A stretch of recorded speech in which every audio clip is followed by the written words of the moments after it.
Welcome to TheoTRADE. This is Don Kaufman. It's July 31st, 2024. 30 minutes to go to the cash close here on this Wednesday afternoon. And it is, of course, a Fed day. A rippin rally ensues prior to the FOMC announcement. The FOMC announcement comes out. Possibly a little sell side activity right now. But look. Here is the bottom line of the price action that you're presently seeing on the screen. The hallmark of volatility. It is the quintessential rip your face off rally. And I have to say, with 30 minutes left to go to the cash close, well, we'll see if it actually holds up. As you can see, we just came off 55.88. We've already sold off right now. Almost some 40 S&P handles.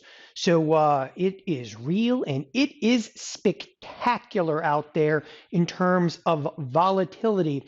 But again, I wanted to state like that hallmark, if there's like a check mark, right? You know, you're looking at volatility. If there's different boxes to check, this is one of them. It is the violence, if you will, to the upside that really is the demarcation point for heavy volatility. And I think a lot of traders are really going to get caught off guard in this particular move. So S&Ps right now are up some 75 handles. As I said a moment ago, they were up 80. It's getting real out there, as I said, with 30 minutes to go. But let me actually take you through a couple of areas. First of all, the volatility itself. This is the volatility futures. Okay. They never really crush down. You can see them down some 4%, but overall, and again, I want to zoom into specifically, okay, since vol has kind of kicked off, this is not a gap, that's a contract change. I want to make that very clear. That is not a gap, it's contract change. Since volatility has actually kind of kicked off, you can see a little bit of pullback of volatility today, a little bit. Or for those of you who are a little bit more oriented with VIX, okay, can you say that vol has been crushed here? Absolutely, unequivocally not. I mean, volatility is still holding the 16.5, and right there unto itself is a bit of a tell, right? To tell that, well, you know, obviously there's a lot more volatility to come. Clearly, okay, you know, there's more volatility to come. I mean, you've got like Meta earnings tonight. You're going to have to pass through, of course, you know, Apple and, you know, Amazon in the next, 24 to 48 hours. There is much more volatility to come. And that is one of the biggest takeaways over here. I mean, if you look at the tape right now with the S&Ps up, again, almost 80 handles, look down the list of the usual suspects.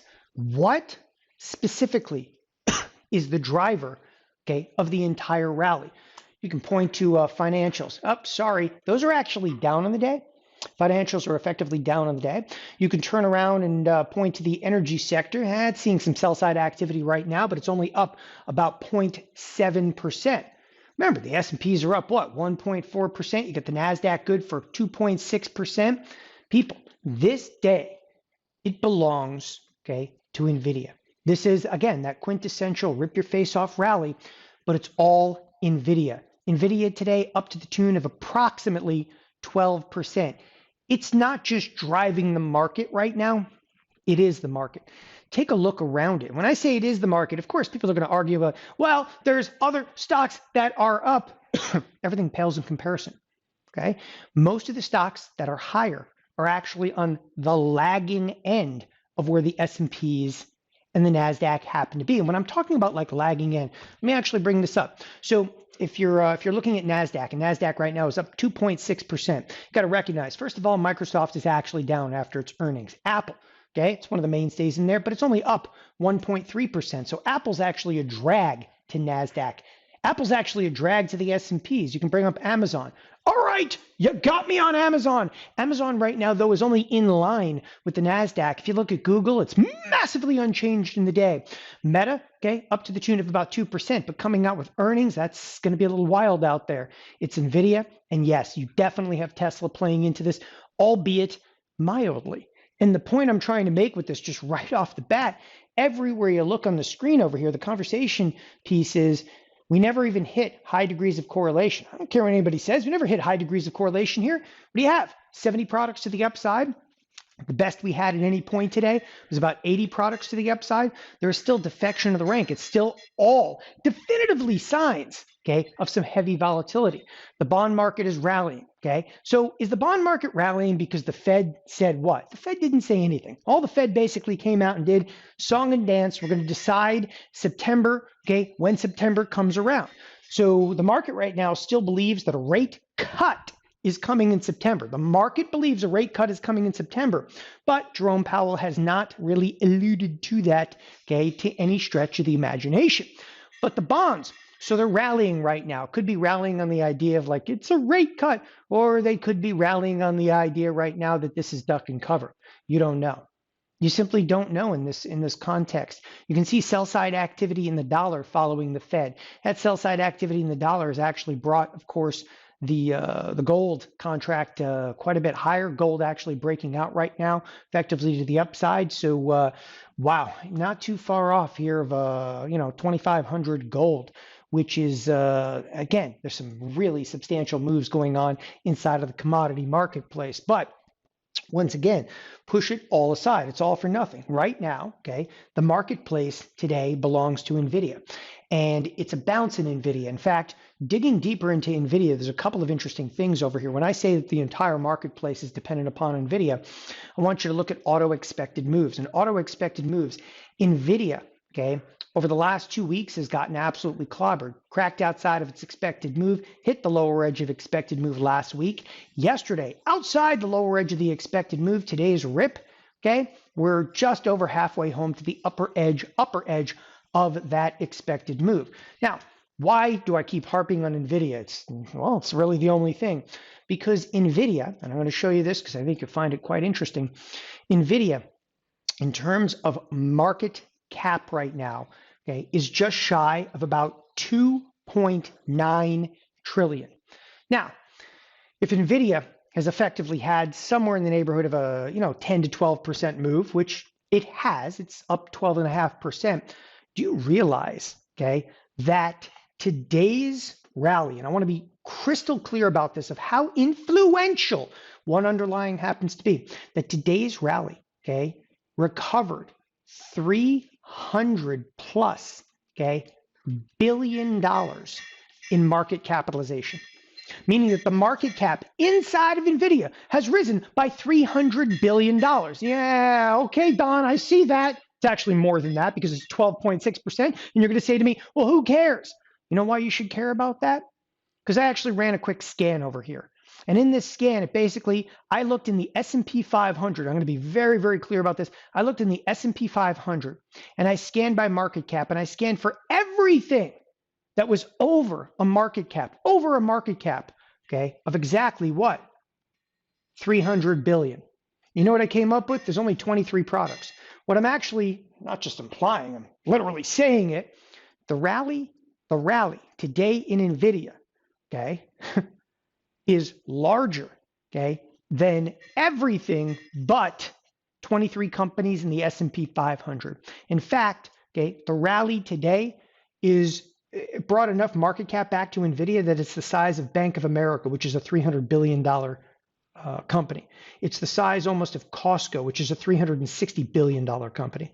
That's, okay, the magnitude of the influence. It's like NVIDIA today created, if you will, literally created a Costco out of thin air. And that's how substantial it is. That is your market today, rally. And by the way, speaking of that, just since I've been on over here, the S&Ps were only up 75. Now they're up 90 again.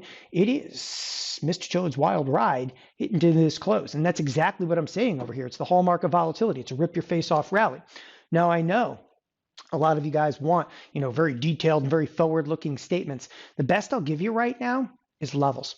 Okay, in the midst of volatility, which we are clearly in, there's no argument at this point. People are going to, well, this is it, people. They're buying the dip. Where are they buying the dip? They're buying the dip over here, huh? In financials? No, they're not buying the dip. By the way, the financials are literally hit all-time highs today. Okay, so don't look. I just don't want to hear it. They hit all-time highs today and they reversed off of it. Not buying the financials. Okay, there's no dip being bought in here. Okay, where's the big question mark? Oh, okay. So what are we doing in energy Energy ripped, but it's actually kind of flipping over a little bit. In most of the sectors, though, and I actually have sectors towards the bottom of the screen here, okay? Most of your sectors over here, it's decent performance, nothing spectacular. Nothing spectacular. I mean, if you start to look around, the usual suspects, like healthcare is basically down, mild. Okay, consumer staples basically flat on the day. You can see the likes of Walmart. Your regional banks, which have had an incredible rally, have actually flattened out. Okay, this is truly the one stock market today, and it's carrying basically everything. Now, I'm not going to again, diminish some of the returns out of Tesla today. Tesla definitely has a bit under it. Okay, but again, moving forward, yeah, don't be complacent. Don't be complacent and assume this is just a bid back. It started with short covering, it caught fire, but again, it's predominantly isolated to NVIDIA. The problem you have with NVIDIA, okay, is earnings out of Meta, and I believe Meta has, something like 600,000 H100, that is NVIDIA, okay, graphics processors that they're using for AI. Meta's earnings are really going to matter. Okay, Meta's earnings are really going to matter, and it has almost a $40 expected move. This could absolutely, Meta's earnings could absolutely rock, okay, the AI trade.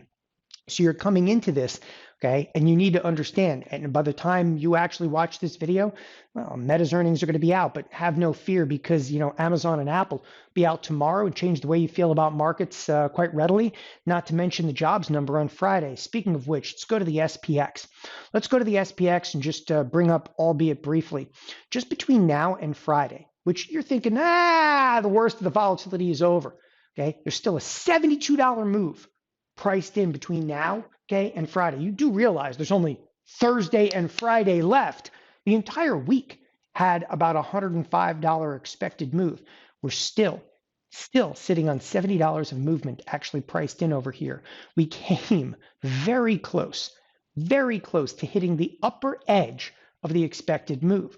Moreover, okay, earlier in the week, and I just want to bring this up, earlier in the week, you saw some sell side activity. Things got a little crazy to the downside. Big reflexive bounce over here. Again, at this point, think about levels. Let's actually jump over to the S&P future and talk a little bit about levels, okay? The happy place for markets right now, and I was talking about this the other day extensively here on TheoTRADE, but the happy place for markets is 55.32. Again, 55.32, and I want to bring everybody into scope on that, right? So right in this neighborhood here at 55.32.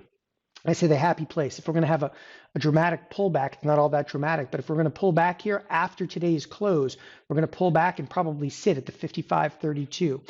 I think a lot of people are looking and saying, well, maybe a little bit of a short-term bottom is in, okay? Maybe a short-term bottom is in. I'm going to zoom in to this particular level as well.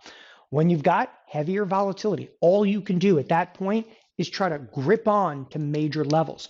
So I gave you one level to the downside, which is 55.32, right? It's been a real happy place for trade.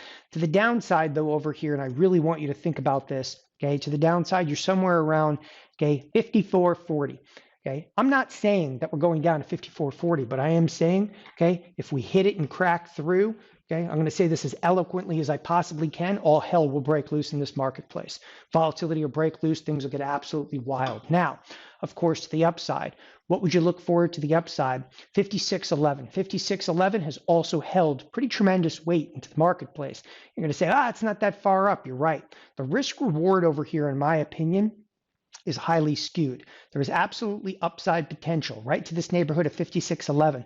Downside risk is still not only apparent, okay, it is dramatic. And that's something that you really need to consider moving forward. Again, the hallmark of volatility is the quintessential rip your face off rally.